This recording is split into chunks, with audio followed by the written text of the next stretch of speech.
এক গ্রামে রোজিও নামের এক মেয়ে থাকত। সে তার প্রিয় খরগোশ জ্যামিকে নিয়ে পার্কে ঘুরতে যায়।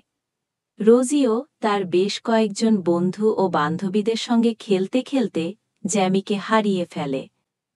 পরে রোজিও তার প্রিয় জ্যামিকে খুঁজতে বের হয়।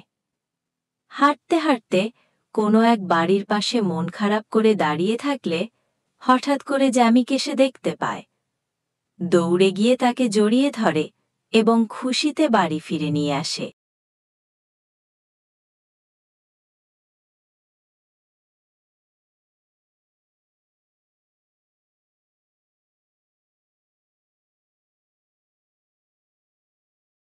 এবার শুনুন, আমার প্রিয় ছোট্ট বন্ধুরা, আমরা এই গল্প থেকে শিক্ষা পাই, প্রিয় জিনিস হারিয়ে গেলে ধৈর্য ধরে খোঁজ করলে তা ফিরে পাওয়া যায়। গল্পটি ভালো লাগলে অবশ্যই লাইক, কমেন্টস ও শেয়ার করবেন। ধন্যবাদ। কেমন হয়েছে?